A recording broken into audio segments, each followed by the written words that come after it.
So let me talk about credibility. So I'll get a little bit more into some sort of classic psychology here.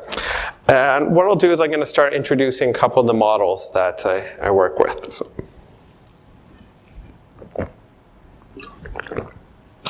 So during my doctorate, I went through a massive amount of literature, and I ended up pooling together many of the taxonomies of behavior change that exist there. That meant I was looking at behavioral science, marketing communications, field called social marketing, classic persuasion literature. The behavioral science and the behavior change marketplace is actually quite eclectic. There's not one field, there's many fields. Like now we have behavioral economics. It wasn't really that popular when I was doing the research, but now it's fairly popular. Some come into vogue, some go out. And what I did is I put them into a simple communication model. And so when we're designing for our target audience, according to the model, we have to worry about ourselves, so that's us. This is also our product, our brand, our technology. People are going to engage with our brand similar to how they engage with another person, and they'll also interact with their technology a similar way. And then we have our target audience over here. So in the model, we're going to send messages to our target audience who will then give us feedback.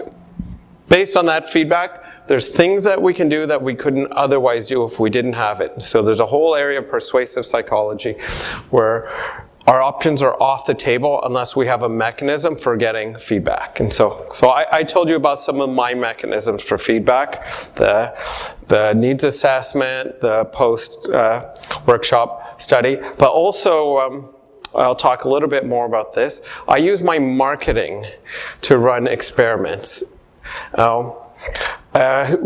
Doing measurement while you're setting up marketing campaigns is a lot of work. It's not going to be quick. Unfortunately, it's so much work. It kept me gainfully employed for several years.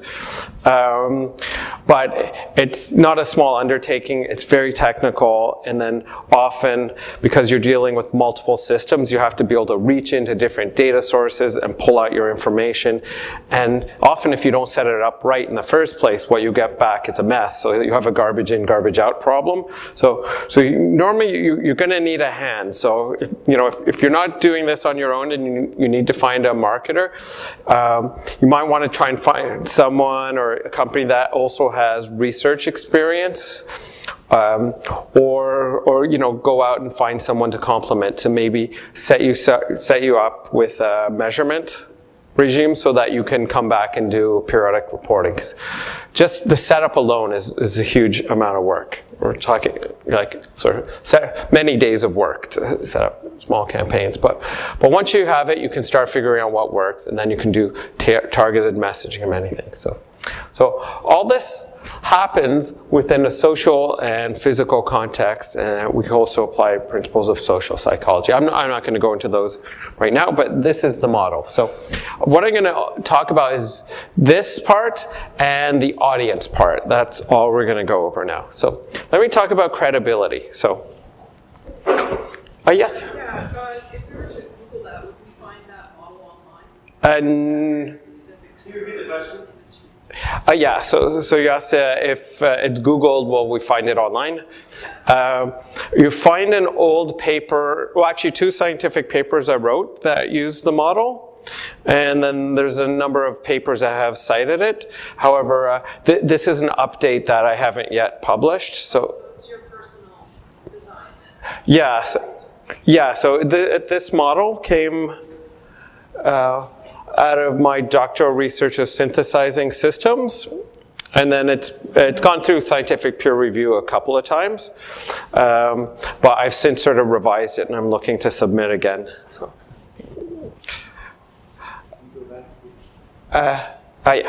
Now, this is also a model based on a study I've done, but it's been simplified a little bit. And what this is, we're looking at credibility. So to be successful online, this is something you need, source credibility. So source credibility is a quality that a person can have, and a brand can have, a company can have. And it's what makes a difference between a person, brand, or company that's trusted and one that's not trusted. One that people will act on and one that people will not act on. Now, if you have a lot of credibility, when you speak, people will believe what you say and they'll act on it. If you have no credibility, people will disregard what you say and not pay much credence to it. The irony is that if you speak nonsense and you have a lot of credibility, people will ignore you. And if you're brilliantly profound but you have no credibility, no one will take you seriously. So, credibility is something you need. Now, when it comes to designing anything online, the way you establish your credibility is by focusing mainly on these two dimensions here. So what is demonstrating your expertise? That means you have substantive domain knowledge of your subject matter, and you can show people that you understand the field, the subjects. The reason why people are going to trust you if you understand your subject is because you're probably not going to mess up out of ignorance.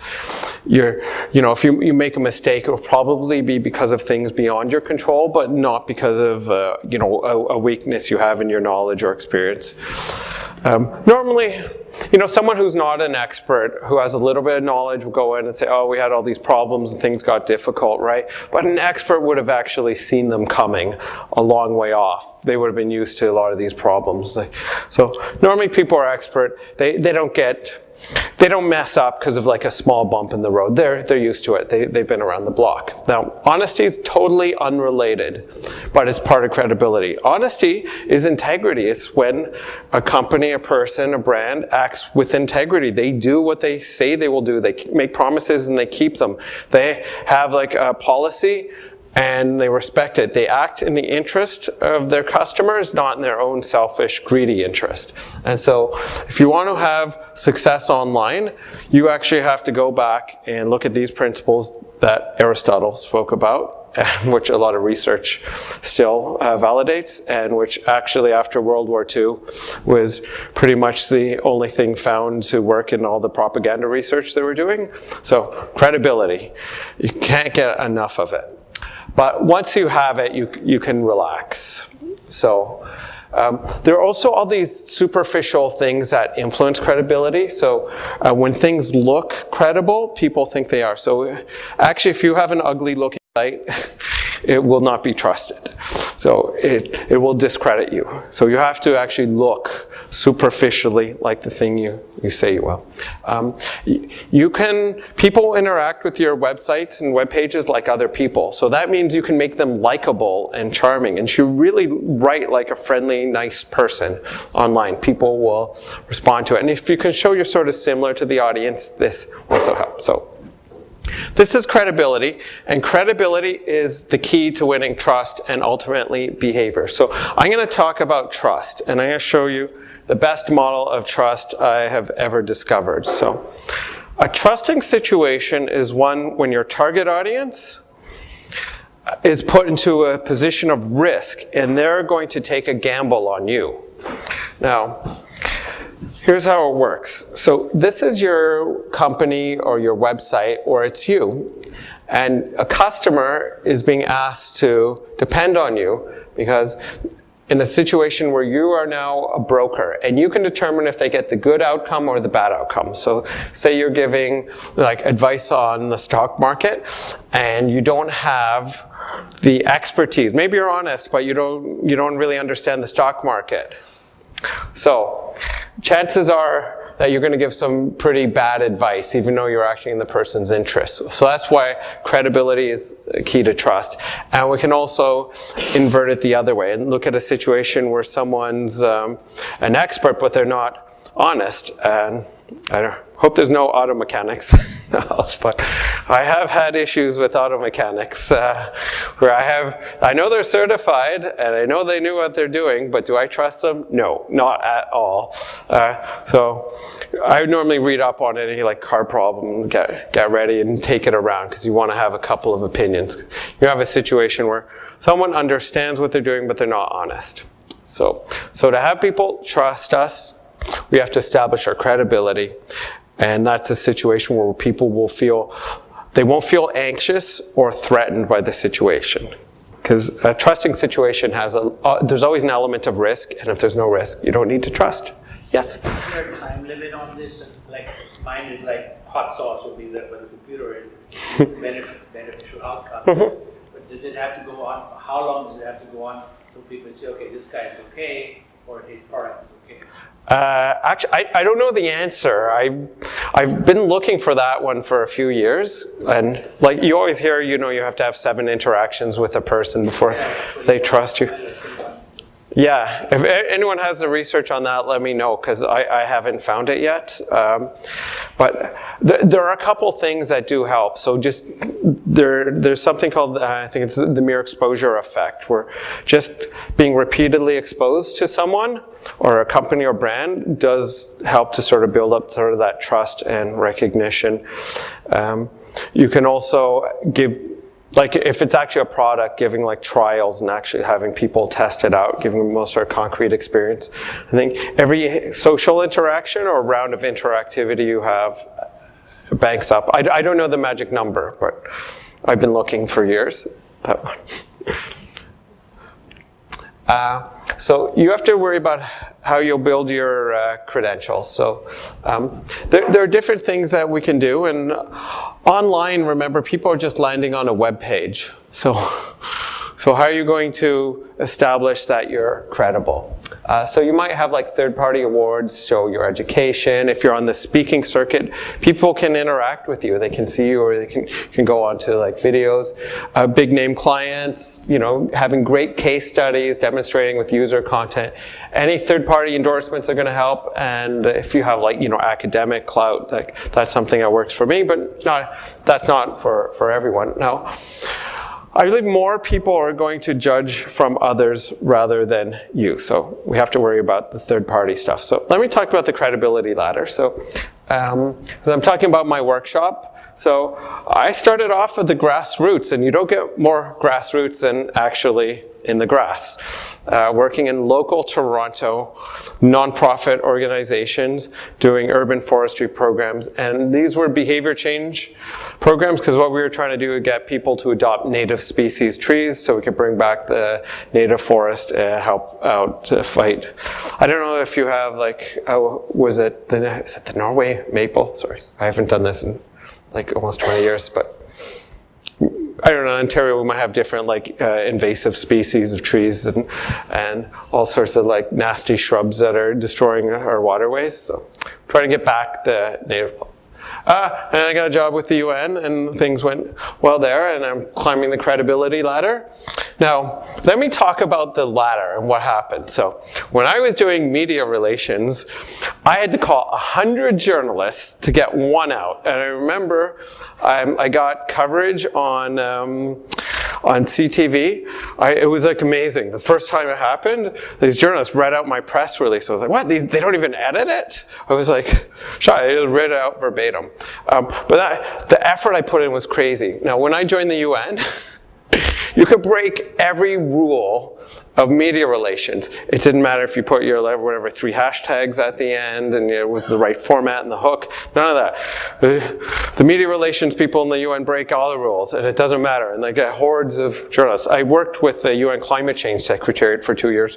We had 750 journalists coming on average. I went to one event, 3,000 journalists came. So you just send something out and they respond. So when you're low down on the credibility ladder, you do have to work very hard. You have to struggle. And it's very hard to get people to take you seriously. And it doesn't matter the substance of what you say. Really, it is the credibility. This is a very key thing. It doesn't matter how good you are. It doesn't matter the merit of what you offer. people are going to judge based on other people more than the substance of what you have to offer. Yeah. I listened to your talk in TEDx Toronto. Yeah, and if I'm not mistaken, you were talking about ISIS and how the campaign. Oh yeah. Yeah. So the question is, they don't have any credibility. So how does the campaign work without any credibility? Oh, well, credibility is in the eye of the beholder. So, like, say you're trying to establish credibility with heroin addicts versus elderly persons in a nice retirement home in Florida or something like that, right? There's going to be different types of credibility. And this is a problem, I think, with a lot of government, like, programs where they think, people trust the government, but then they try and deal with like heroin addicts, and actually, coming from the government is discrediting. You literally do need the street cred, like people who work like grassroots, like on the streets, and so one person will judge credibility that another won't, and so that's why it can vary. And so now things are easier for me. But I'm the same person. I just have more credibility. I have more of these like logos of customers I've served, and more people have like endorsed me and said, "Hey, this Brian guy, yeah, he's got something worth saying." But I have more experience. I'm older, but I was still the same person when I was younger. And I think I have a lot of the same things that are driving me. I don't think my personality has changed that much, but I can call. I know what to expect in situations. I've been around the block a little longer, but this credibility ladder we have to climb online, and it's not an easy one. So you start up with nothing, and so at the beginning you literally have to fight tooth and nail. I'm going to tell you what it was like going into America. So because we have to establish our credibility online, and because most of it is going to come from third parties, we should ask people who've had an experience with us to share that experience. I go with complete transparency. Actually, what I put up on my website, like I said, I'm missing like 20 major brands, and I actually have something like probably about another 50 client testimonials. We had like a big delay, and then I had a bit of a meltdown in the office, and all these like logistics problems. So we haven't processed about 50 other testimonials, but it's like 100's good enough. And what I do is I don't edit them, I don't change anything on them. I put them in an alphabetical order, and maybe I'll pull out a couple of the big names, because a few small ones from big companies, they do impact more. But I want people to read what other people have said. I love to be able to say to someone, look, I have an alphabetical list of testimonials. You can Google every single person on here. Probably find most of them in LinkedIn. And you can ask them about your experience. In terms of the credibility of a testimonial and star ratings, normally you don't want to cherry pick this stuff, because people will figure out that you're tampering very quickly. People are not dumb. I think attempts to do that are discovered. Because I was just given sort of the 5-minute mark, but just on that, just share what you have. People will think you're more credible if you're more honest, and the reason is that you are more credible. So, I'll just quick. I just want to say really quick on that point. When I was at the conference over the weekend, there was a speaker there who was going on about how he was arrested for having guns, for having a drug habit. He was in jail twice, and he just went on like he had a very bad past. And he kind of started with either you're going to love me or hate me at the end of the presentation. At the beginning, I really didn't like him. By the end of it, I was like, this man's pretty cool, And so it was very interesting how he was so transparent, even though he was talking about all this bad stuff he was doing. And then at the end, I think half probably liked him, not really liked him. So just to your point. Yeah, authenticity will take you very far. Like, going out warts and all, I think is actually a very good strategy. You might want, you should like test things, of course, make sure it's not backfiring, but more authentic, the better, I think.